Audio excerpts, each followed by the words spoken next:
Assalamualaikum warahmatullahi wabarakatuh. Alhamdulillahirabbil alamin wassalatu wassalamu ala asrofil anbiya'i wal mursalin wa ala alihi washabihi ajmain. Amma ba'du. Rabbi shrahli sadri wa yassirli amri wahlul 'uqdatam min lisani yafqahu qauli.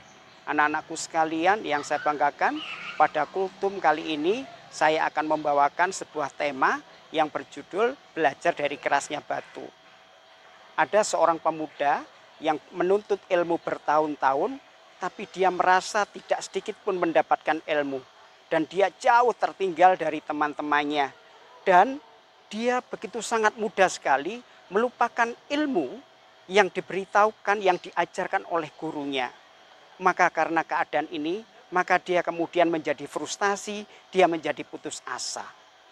Karena frustasi dan putus asa itulah, maka dia kemudian berniat untuk meninggalkan menuntut ilmu. Dia berniat untuk pulang ke kampung halamannya, membantu orang tuanya. Maka berangkatlah dia menuju ke kampung halamannya. Di tengah perjalanan terjadi hujan yang sangat lebat sekali. Terjadi hujan yang sangat lebat sekali. Maka dia mencari tempat berteduh. Kemana-mana dia mencari tempat berteduh. Ternyata tidak ada tempat berteduh. Hanya ada sebuah gua di kaki gunung. Maka masuklah dia ke gua di kaki gunung tersebut. Berjam-jam dia menunggu hujan reda. Tiba-tiba anak-anak sekalian, terdengar ada sekelebat suara dentuman. Maka dia menjadi penasaran. Dia mencari arah suara dentuman tersebut. Maka anak-anak sekalian, akhirnya ditemukanlah. Ternyata suara dentuman tersebut berasal dari tetesan air.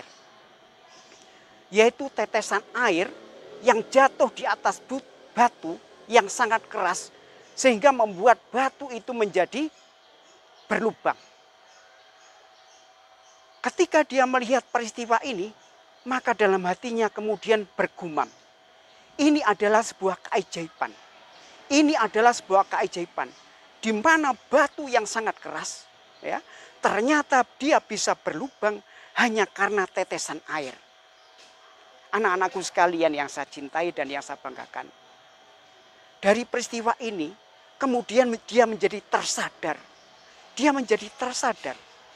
Sebuah batu yang sangat keras, ya, itu karena tetesan air, itu kemudian menjadi berlubang.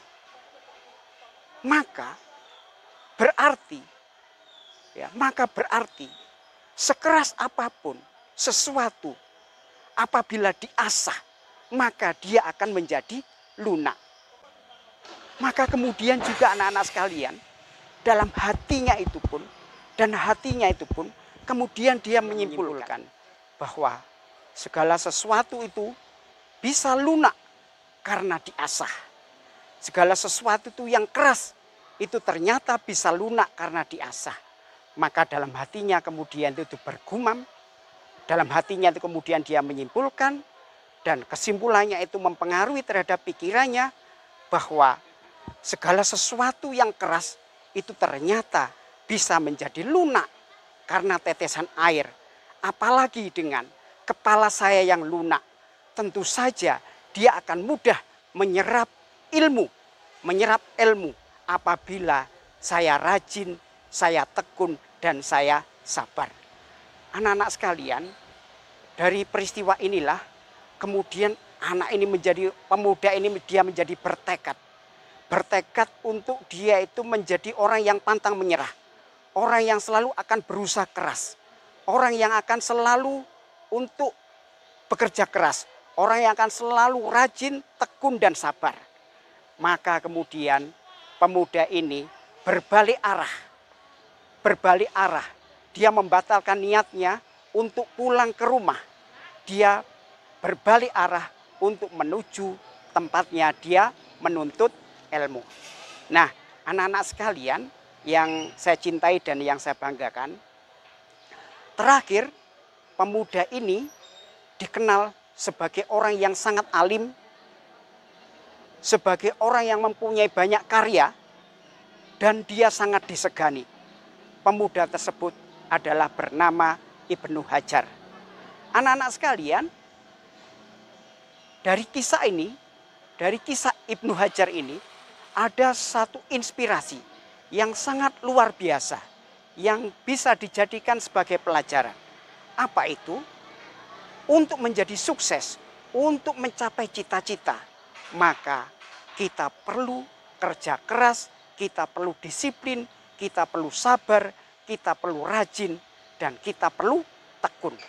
Anak-anak sekalian, secerdas apapun kita, sehebat apapun kita, apabila kita tidak tekun, tidak sabar, dan tidak rajin, maka kehebatan dan kecerdasan kita itu akan tidak bisa maksimal kita gunakan.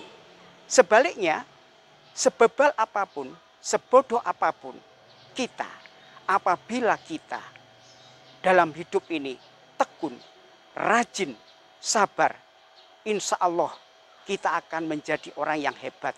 Kita akan menjadi orang yang dahsyat. Anak-anakku sekalian, sebenarnya di dunia ini tidak ada orang yang bodoh. Tidak ada orang yang bodoh. Semua anak adalah pintar. Semua anak adalah cerdas. Tetapi bisa jadi hari ini kita masih belum menemukan kepintaran kita dan kecerdasan kita. Kenapa begitu? Karena hari ini kita masih belum mengetahui bahwa kita itu adalah cerdas, bahwa kita itu adalah hebat. Oleh karena itu, untuk mengetahui siapakah diri kita, apakah kita cerdas, apakah kita hebat, maka bisa ditemukan dengan cara kita rajin, dengan cara tekun, dan kita bersabar. Insya Allah anak-anak sekalian, dengan cara tersebut, insya Allah kita akan menjadi orang hebat. Insya Allah anak-anak sekalian, kamu semuanya ini adalah generasi yang suatu saat akan menuliskan tinta emas dalam peradaban dunia. Demikian, Assalamualaikum warahmatullahi wabarakatuh.